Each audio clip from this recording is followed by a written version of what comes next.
지난번에 제가 오징어 게임을 이야기를 하면서 거기에서 기독교에 대해서 너무 좀 심한 적나라한 그런 적대감이 표현되어 있다 하는 그런 말씀을 드렸습니다. 저게 굉장히 많이 거슬렸습니다. 그러나 그 드라마 자체가 세계적으로 막 이렇게 인기가 있고 그러니까 우리 기분은 좋긴 하지만 근본적으로 한국 사회가 갖고 있는 그런 심각한 모순을 이렇게 드러내고 그것을 풍자하면서 나름대로 어떤 생각을 표현하는 그런 작품이죠. 그래서 그 가운데 그러니까 빈부격차가 심하고 빚이 많고 그래서 또 마음에 사랑이 없어서 막 인간 속에 들어있는 그 죄의 본성 이걸 이제 덜쳐내고 이런 이야기이기 때문에 그게 등장하는 기독교라서 그러기보다도 종교의 대표로서 종교가 가지고 있는 어떤 가식 본질적인 가치를 잃어버린 그런 껍데기 종교의 폐단 이런 거를 표현하는 그런 차원에서 이렇게 기독교가 묘사됐다 이렇게 생각이 됩니다. 그런 점에서 작품성으로는 뭐 나름대로 의미 있다, 자연스럽다 이렇게 생각될 수도 있겠습니다. 어쨌거나 그걸 보면서 많이 마음이 아팠는데 교회에 대한 반감, 기독교에 대한 반감 이것과 우리가 예수를 믿는데 예수님에 대한 어떤 반감 이것이 일치한다 볼 수는 없습니다. 그는 교회는 싫고 그렇다고 해서 예수는 꼭 뭐 싫고 좋고 없는 수도 있고 교회는 싫지만 예수는 좋다 이럴 수도 있고요. 그거는 별개의 문제다 이런 생각이 듭니다. 제가 20대 때 생각을 해보니까 그때 기독교가 우리의 어떤 소망이고 우리 인간 사회의 많은 어려움과 문제들을 해결할 수 있는 답이다 그렇게 생각을 했지만 교회에 가서는 실망을 했습니다. 또 가는 데마다 또 뭐 공교롭게도 실망할 거리가 있는 그런 일들이 있었고요. 그런 것들이 기억납니다. 오늘날 이런 반기독교적 정서 속에 예수를 믿는다는 것이 어떤 의미를 가질까 우리가 한번 점검해보고 생각해보면 좋겠다 그런 생각이 듭니다. 그동안에 우리가 하나님의 음성을 듣기 위해서 여러 가지 음성 훈련하는 것에 대해서 은혜를 나누었는데요. 우리가 이 죄와 악이 많은 이 세상 속에서 하나님이 우리에게 주시는 은혜, 가장 큰 은혜는 그런 세상의 죄와 악에 휩쓸리지 아니하고 하나님의 그 평강과 기쁨 속에서 깊이 있는 삶에 그 하나님 주신 가치를 구현하면서 살아가는 것이 아닐까 생각합니다. 그러므로 우리가 이 하나님의 음성 듣고 영성 훈련하는 것의 목적은 영성 깊은 사람이 되는 것입니다. 그럴 때에 우리의 가장 기본적인 모델은 예수님이시죠. 그래서 복음서를 통해서 예수님의 그 삶을 보면서 우리가 영성 깊은 삶의 표본을 찾아보려고 합니다. 예수님은 우리가 일전에 우리가 찾아본 대로 하나님이 우리 인간들에게 말씀하시는 하나님의 계시, revelation, 그 계시 중에 가장 특별하고 구체적인 계시다 그런 말씀을 드렸습니다. 자연이나 뭐 이런 일반 계시도 있지만 특별 계시로 예수 그리스도를 이 땅에 보내주셨다 그랬습니다. 그러므로 예수님의 생애를 바라보는 것은 바로 하나님의 우리를 향하신 메시지 그것을 알아내는 것과 같은 차원의 일이 됩니다. 그러므로 우리가 이제 복음서를 통해서 하나님이 어떤 메시지를 우리에게 주셨는지 그것을 한번 살펴보겠습니다. 오늘은 그 첫 번째로 마태복음 1장 1절부터 17절까지 예수님의 족보에 대해서 제가 살펴보려고 합니다. 오늘 1장 1절에 보니까 아브라함과 다윗의 세계다 그랬습니다.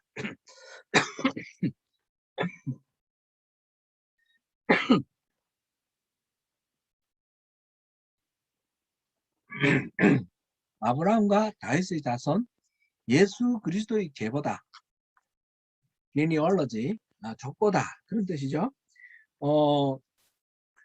예수님이 활동을 하시기 전에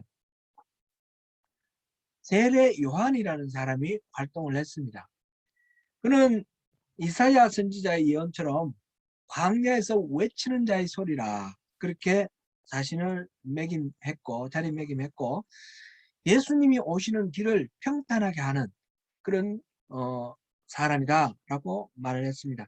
그가 그 세례 요한이 사람들에게 전파한 메시지의 핵심, 맨 처음 그것이 표현된 것이 마태복음 3장 2장인데 회개하라 천국이 가까이 왔다. Repent for the kingdom of heaven has come near. 이렇게 말을 했습니다.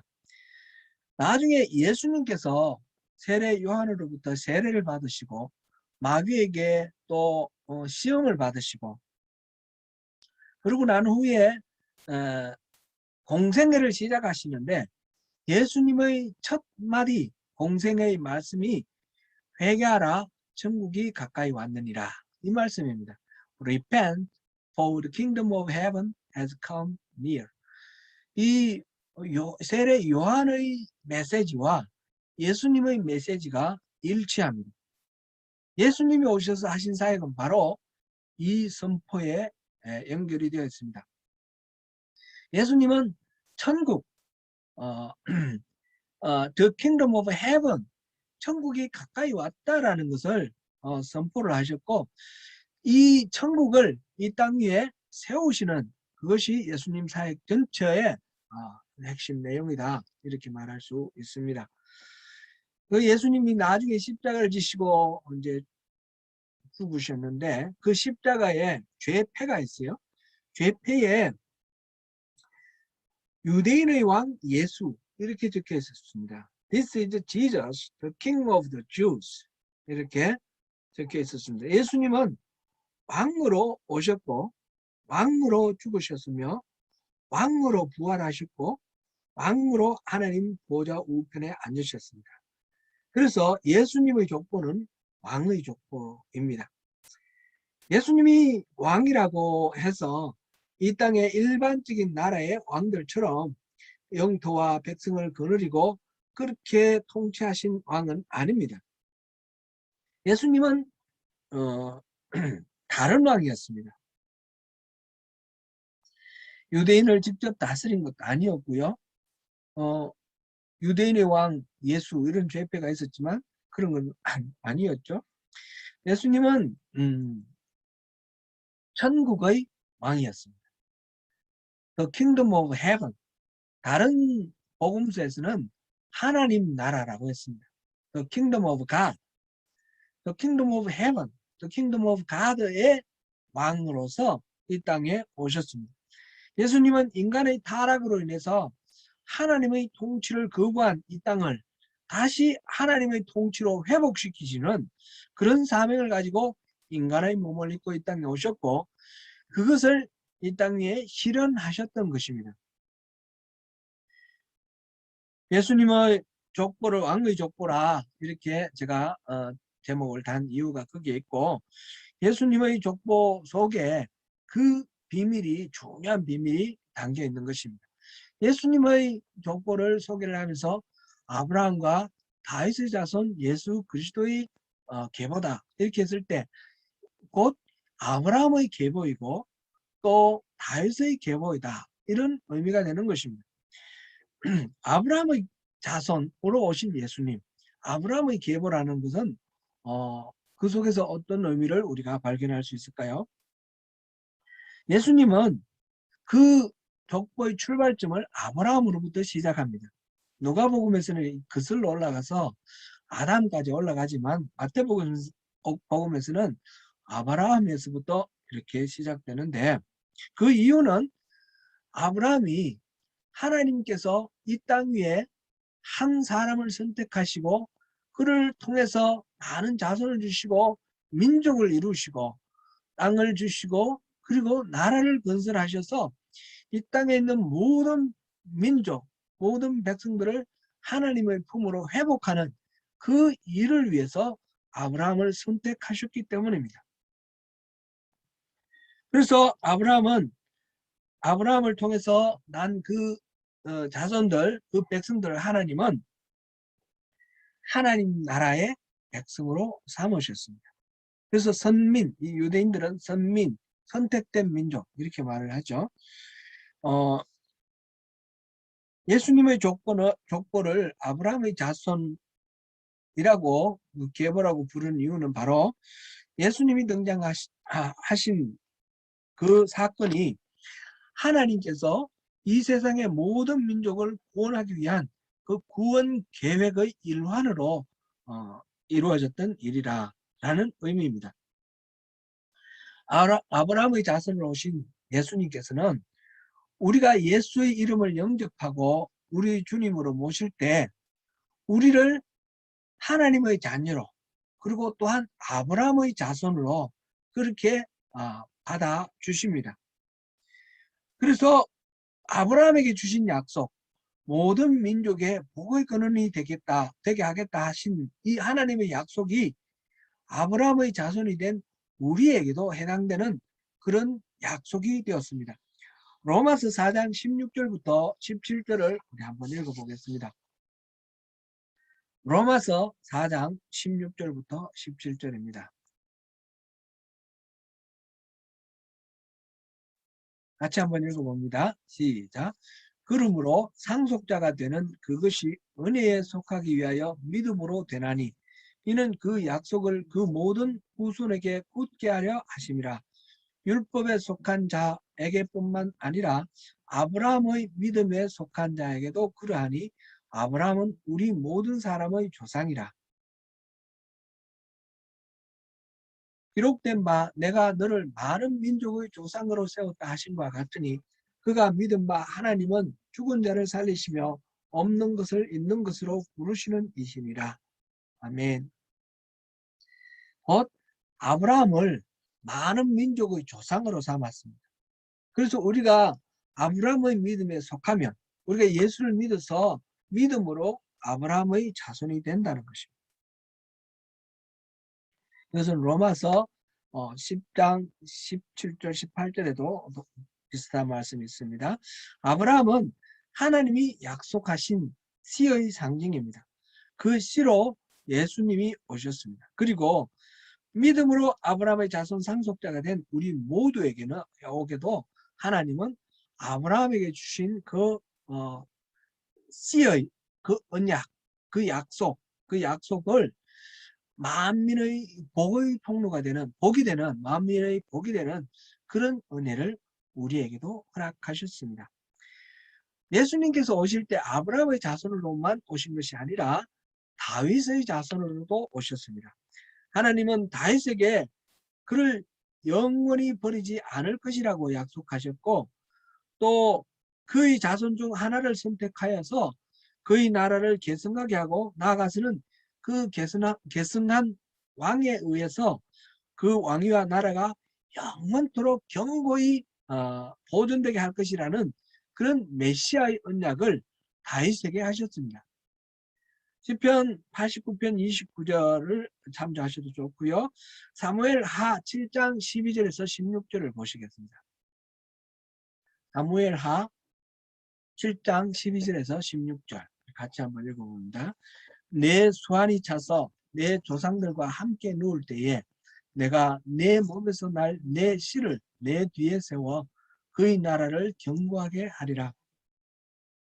그는 내 이름을 위하여 집을 건축할 것이요 나는 그의 나라 왕위를 영원히 견고하게 하리라. 나는 그에게 아버지가 되며 그는 내게 아들이 되리니 그가 만일 죄를 범하면 내가 사람의 매와 인생의 채찍으로 징계하려니와 내가 내 앞에서 물러나게 한 사울에게서 내 은총을 빼앗은 것처럼 그에게서 빼앗지는 아니하리라. 아멘. 16절 내 집과 내 나라가 내 앞에서 영원히 보존되고 내 왕위가 영원히 경과리라 하셨다 하라. 아멘. 여기서 내 몸에서 날 씨는 1차적으로 솔로몬을 이야기를 했지만 이것은 솔로몬에게 그치는 것이 아니라 메시아의 약속입니다. 예수 그리스도에 연결되는 그런 약속입니다. 한편 이와 더불어서 선지자 이사야는 한 아기의 탄생을 예언을 하셨는데 인간으로서 생각하지 못할 기이한 여러 가지 이름이 있습니다. 기묘자다, 모사다, 전능하신 하나님이다, 영존하시는 아버지, 평강의 왕이다. 이런 다양한 이름을 가진 한 아이가 태어날 것이라고 예언하였습니다. 그런 계속해서 그 아이가 다윗의 위에 앉아서 왕의 자리에 앉아서 말이죠. 그 나라를 굳게 세우고 영원히 공평과 정의로 다스릴 것인데 여호와의 열심히 이를 이룰 것이다 라고 예언하였습니다. 이사야서 9장 6절부터 7절까지 우리 같이 한번 읽어보겠습니다. 이사야서 9장 6절부터 7절입니다. 이는 한 아기가 우리에게 낳고 한 아들을 우리에게 주신 바 되었는데 그의 어깨는 정사를 메었고 그의 이름은 기묘자라 모사라 전능하신 하나님이라 영존하시는 아버지라 평강의 왕이라 할 것임이라. 그 정사와 평강의 다음이 무궁하며 또 다윗의 왕조와 그의 자리에 그의 나라에 군림하여 그 나라를 굳게 세우고 작은 미우로 영원히 정의와 공의로 그것을 보존하실 것이리라. 만군의 여호와의 열심히 이를 이루시리라. 아멘. 이 예언에 따라서 유대인들은 다윗의 자손을 곧 오실 메시아로 더욱 확정하게 되었습니다. 그래서 예수를 메시아라고 인정하고 부를 때에 다윗의 자손이요 이렇게 부르는 것입니다. 사도행전 13장 23절을 같이 한번 보시겠습니다. 하나님이 약속하신 대로 이 사람이 후손에서 이스라엘을 위하여 구주를 세우셨으니 곧 예수라. 아멘. 이 사람의 후손에서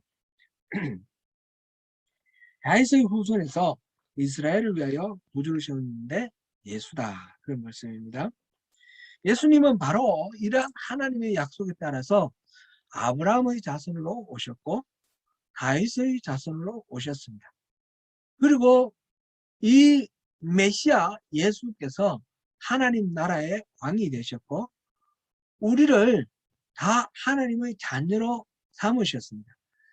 그리하여 우리 그리스도인들은 이제 더 이상 옛사람의 본성대로 사는 것이 아니라 예수 그리스도의 성품으로 그렇게 다시 살게 되었습니다. 말하자면 예수님의 DNA를 우리가 받아들이게 되었는데 곧 아브라함의 DNA, 다윗의 DNA가 예수님께 끝난 것이 아니라 우리에게까지 이어져 왔다는 것입니다. 아브라함의 DNA가 뭐였습니까? 씨가 되어서 만민의 복이 되는 것입니다. 다윗의 DNA가 뭡니까?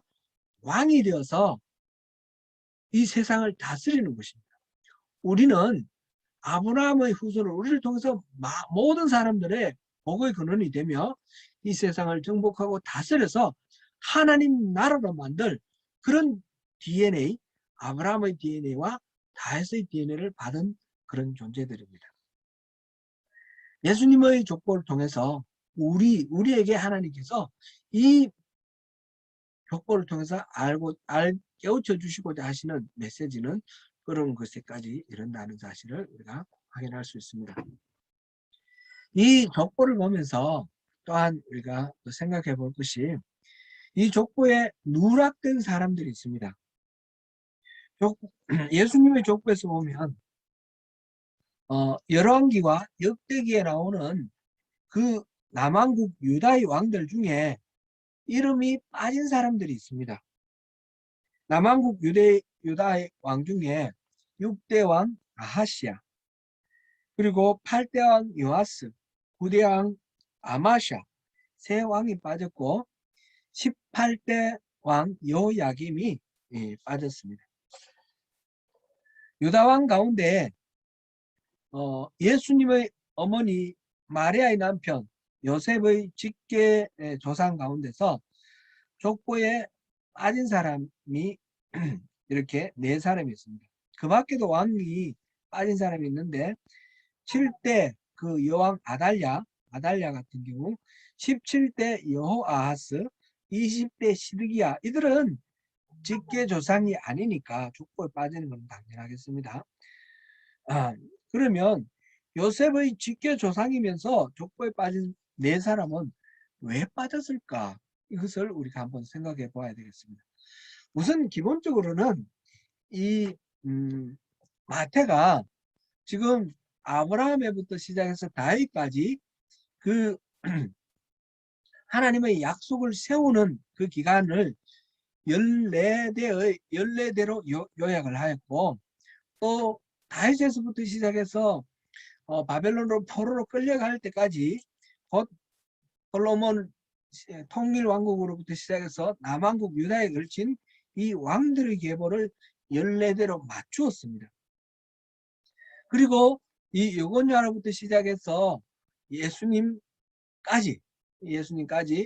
이 포로 귀환 단계부터 시작해서 포로기와 포로 귀환 단계까지 여기를 또 14대로 맞추었습니다.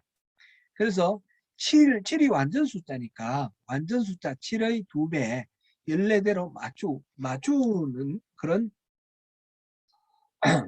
것이 있습니다. 이것이 하나님께서 계획하신 것이겠지만 또 의도적으로 다윗이 그렇게 조직한 면도 있습니다.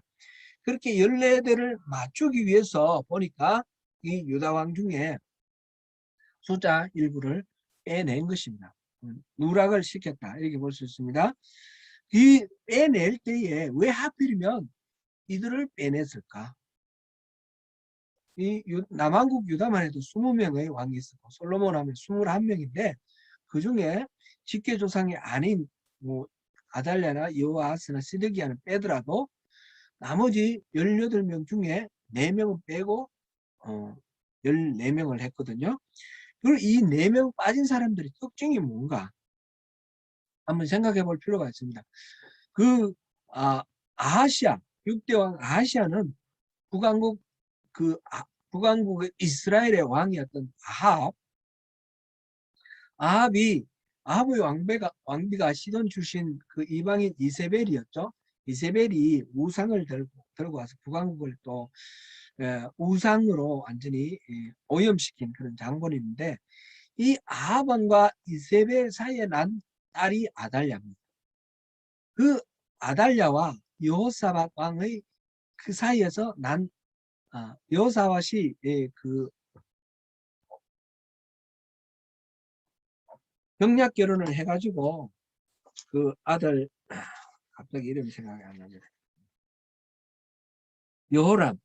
여호람과 결혼을 시켰는데, 여호람과 이 아달랴가 결혼을 시켰는데 거기서 난 아들이 아하시아입니다. 그러니까 이 아달랴로 인해서 그 우상을 숭배하게 된 이 아하시아 왕, 그리고 그 아하시아의 아들인데 아달랴를 쫓아낸 아들이 이 요아스입니다. 요아스는 그 고모부인 제사장 여호야다가 그 갓난아기를 숨겨놨다가 이렇게 8살 때 왕으로 독립하고 이런 장면이 나오죠. 여호야다가 제사장일 동안에는 이 요아스가 굉장히 신실한 다윗 왕과 같은 그런 왕이었습니다. 그런데 이 여호야다가 죽고 난 뒤에는 자기 마음대로 그렇게 한 아주 나쁜 왕이 되었습니다. 여호야다의 아들이 사가랴인데 사가랴가 왕에게 간하는 거죠. 이렇게 하면 안 됩니다. 예전에 예전에 하셨던 것처럼 그런 선정을 베푸시고 여호와 중심으로 그렇게 사셔야 됩니다. 그랬는데 이 요아스는 사가랴를 죽여버렸습니다. 자신의 잘못을 지적하는 선지자 사가랴를 죽여버렸습니다. 그리고 자기 마음대로 한 거죠. 나중에 반란이 일어나서 이 말하자면 스가랴의 죽음에 반감을 품고 반란을 일으킨 사람들에 의해서 살해당했습니다. 요아스는 처음에는 좋았지만 말년에 타락한 왕입니다. 그 다음에 요아스의 아들이 아마시아인데 이 아마시아도 처음에는 선정을 했는데 나중에 에돔과의 전쟁에서 승리하고 난 뒤에 교만해져서 우상을 숭배하고 북왕국 이스라엘에게 싸움을 걸었다가 생포가 되었습니다. 또 나중에 보면 역대기 보면 여호와를 버렸다라고 되어 있고 이 사람도 마찬가지로 반역한 무리에 살해당했습니다. 아하시아는 북왕국에 올라갔다가 예후의 반란 때 예후에게 죽임을 당했죠. 이 아하시아와 요아스와 이 아마시아는 똑같이 여호와를 버렸기 때문에 다른 왕에게 이 죽임을 당하거나 또는 반란군에 의해서 죽임을 당한 그런 나쁜 왕들입니다. 또 하나 이름이 빠진 왕이 여호야김 왕인데 여호야김은 여고니아라고 나와있는데 여고니아의 아버지가 여호야김이죠. 그러면 이 직계 조상이 맞습니다. 그런데 이 사람이 빠졌습니다. 여호야김은 어떤 특징이 있습니까? 요시야 왕이 죽었을 때에 바로 이집트의 바로가 바벨론과 전쟁하기 위해서 올라가는 그 중간에 가로막아 서다가 머깃도에서 요시야 왕이 죽었잖아요. 그 요시야 왕이 죽어서 여호아하스를 왕으로 세웠는데 바로가 전쟁 끝나고 내려가면서 그 여호아하스를 데려가 버리고 이 여호야김을 왕으로 세웠습니다. 그러니까 이집트가 세운 왕이죠. 그래서 바벨론과 계속해서 이렇게 적대적인 그런 자세를 취하기 때문에 나중에 바벨론의 정복을 받아서 BC 605년에 포로가 되어가 바벨론에 끌려갔다가 석방된 그런 사람이 여호야김입니다. 다니엘 같은 사람이 그때 포로로 끌려갔고요. 그런데 이 여호야김이 애속에서 바벨론에 반역하고 나중에 2차 침공을 맞이해서 597년에 예루살렘이 함락당할 때에 백성들에게 말하자면 바벨론의 마음을 누그러뜨리기 위해서 왕을 잡아서 그 바벨론에게 내던지는 그런 희생을 당합니다. 바로 이 여호야김도 앞에서 본 세 왕들처럼 그렇게 백성에게 피살당하는 그런 왕이죠. 여호와를 떠났습니다. 그래서 여고니아의 아버지이지만 이 족보에는 빠져 있습니다. 마태가 이 예수님의 족보를 정리를 할 때 4명을 뽑아낸 누락시킨 이유를 따로 이렇게 말한 것은 없습니다. 그런데 살펴보니 공통된 그런 어떤 특징이 있다라는 것을 보면서 우상을 섬기고 여호와를 떠난 이 네 왕이 이 메시아의 계보에서 누락되었다라는 것을 우리가 살펴볼 수 있습니다.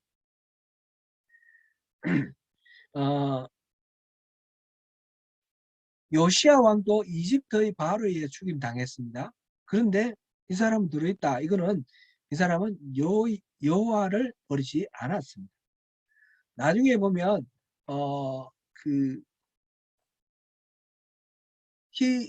히스기야의 아들 므낫세나 또 그 아들 암몬 같은 경우는 굉장히 타락한 우상 숭배를 했습니다.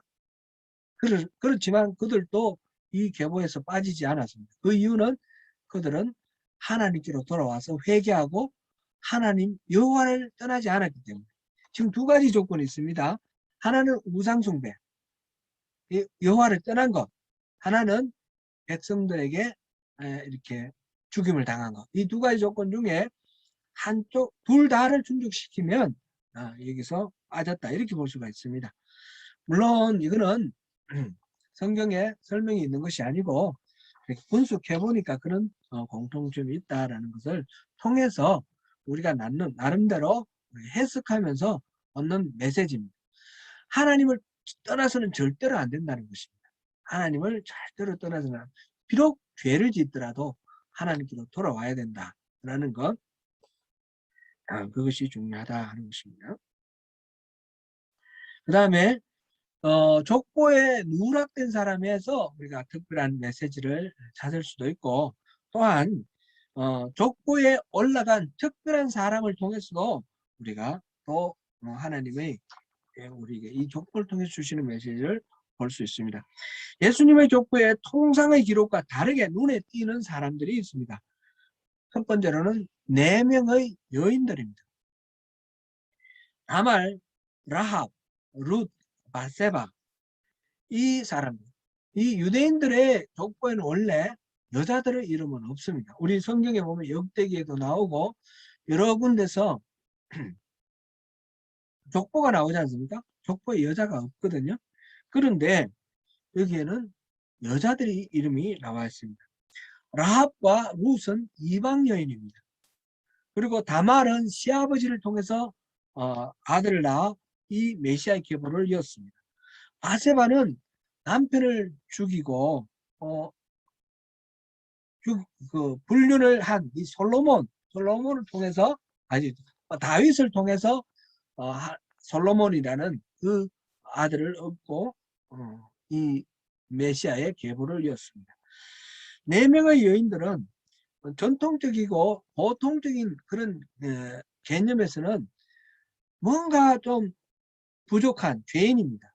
이방인이라거나 불륜이라거나 그렇게 명예롭지 못한 그런 사람들이 메시아의 계보에 올라있다는 것이 특별하다 하는 것을 생각해 볼 수 있습니다. 왜 그랬을까요? 이걸 통해서 하나님은 인간이 원래 죄인이다. 인간의 역사가 죄로 가득한 역사라는 것을 실증하는 측면이 될 수도 있겠고요.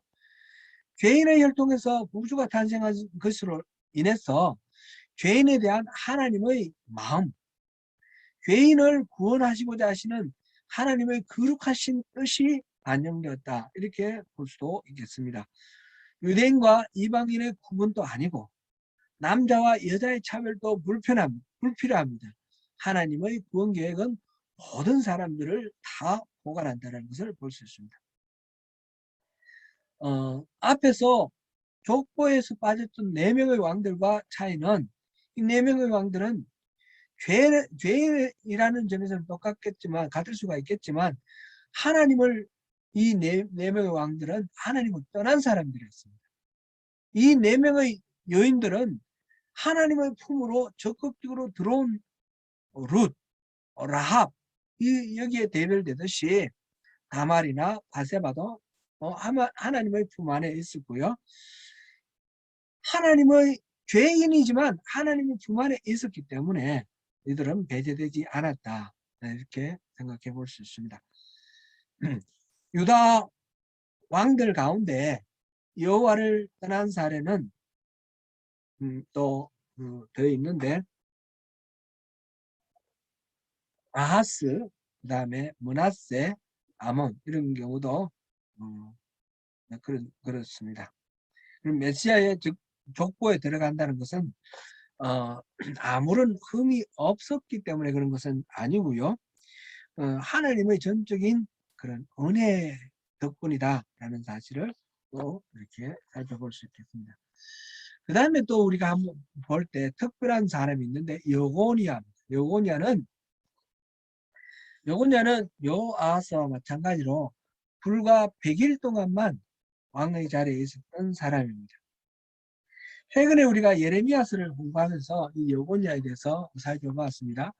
예레미야서 24장에는 예레미야가 본 환상이 있습니다. 성전 앞에서 두 개의 그 무화과를 담은 광주리가 있었는데 하나는 좋은 무화과를 담았고 하나는 나빠서 먹지 못하는 아주 부패한 그런 무화과가 담겨있는 그런 광주리였습니다.